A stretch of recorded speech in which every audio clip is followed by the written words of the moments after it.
بسم اللہ الرحمن الرحیم۔ السلام علیکم ورحمۃ اللہ وبرکاتہ۔ اگر آپ ہمارے چینل پر نئے ہیں تو ایسے اسلامی وظائف و واقعات کے لیے ہمارے چینل کو سبسکرائب کریں اور ساتھ میں بیل آئیکن کو بھی دبائیں تاکہ ہماری ہر نئی آنے والی ویڈیو آپ تک پہنچ سکے۔ ایک جن کا عجیب واقعہ۔ حضرت ابن عقیل رحمۃ اللہ علیہ فرماتے ہیں کہ ہمارا ایک گھر تھا، جب بھی لوگ اس میں قیام کرتے تو صبح کو مردہ پائے جاتے۔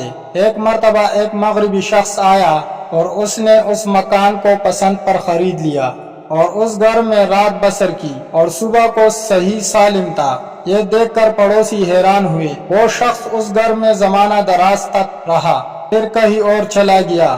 اس سے اس گھر میں صحیح سلامت رہنے کی وجہ دریافت کی تو اس نے جواب دیا، جب میں اس گھر میں رات بسر کرتا تو عشاء کی نماز پڑھتا اور قرآن مجید کی تلاوت بھی کرتا۔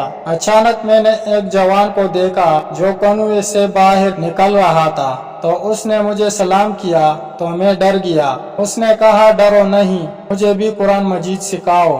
چنانچہ میں اسے قرآن مجید سکھانے لگا۔ پھر میں نے اس گھر کے بارے میں قصہ معلوم کیا۔ اس نے کہا، ہم مسلمان جنات ہیں، ہم قرآن مجید کی تلاوت بھی کرتے ہیں اور نماز بھی ادا کرتے ہیں۔ اس گھر میں اکثر و بیشتر لوگ بدکار رہتے تھے اور ساتھ شراب نوشی بھی کرتے تھے، اس لیے ہم ان کا گلا گھونٹ کر مار ڈالتے۔ میں نے اس سے کہا، میں رات کے وقت تم سے ڈرتا ہوں، لہٰذا تم دن کو آیا کرو۔ اس نے کہا، ٹھیک ہے۔ چنانچہ وہ دن کو کنویں سے باہر آتا اور میں اسے قرآن پڑھاتا۔ ایک مرتبہ ایسا ہوا کہ جن قرآن مجید پڑھ رہا تھا اور ایک منتر پڑھنے والا دروازے پر آیا اور آواز دی کہ میں سانپ، بد نظری اور جن کا دم کرتا ہوں۔ تو اس جن نے کہا، یہ کیا چیز ہے؟ میں نے کہا، یہ جھاڑ پھونک کرنے والا شخص ہے۔ جن نے کہا، اسے اندر بلاؤ۔ تو میں گیا اور اسے بلا لیا۔ پھر میں نے دیکھا کہ وہ جن چھت پر بلاؤ تو میں گیا اور اسے بلا لیا۔ پھر میں نے دیکھا کہ وہ جن چھت پر ایک بڑا سانپ بن گیا۔ جب اس جھاڑ پھونک والے نے جھاڑ پھونک کی تو سانپ لوٹ پوٹ ہونے لگا، یہاں تک کہ گھر کے درمیانی حصے میں گر پڑا۔ تو وہ شخص اٹھا اور اسے پکڑ کر اپنی گڈری میں ڈال دیا۔ تو میں نے اسے منع کیا۔ اس نے کہا، تو مجھے میرے شکار سے منع کرتا ہے۔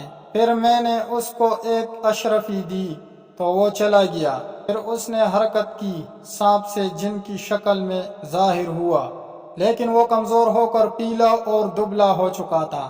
میں نے اس سے پوچھا، تمہیں کیا ہو گیا؟ جن نے کہا کہ منتر پڑھنے والے نے مجھے ان اسماء مبارکہ سے قتل کر دیا اور مجھے اپنے بچنے کی امید نہیں۔ اب جب تم کنویں سے چیخ کی آواز سنو تو یہاں سے چلے جانا۔ چنانچہ رات کے وقت چیخ کی آواز سنی تو میں وہاں سے چلا گیا۔ ابن عقیل رحمۃ اللہ علیہ کہتے ہیں کہ اس کے بعد اس گھر میں لوگ رہنے رک گئے۔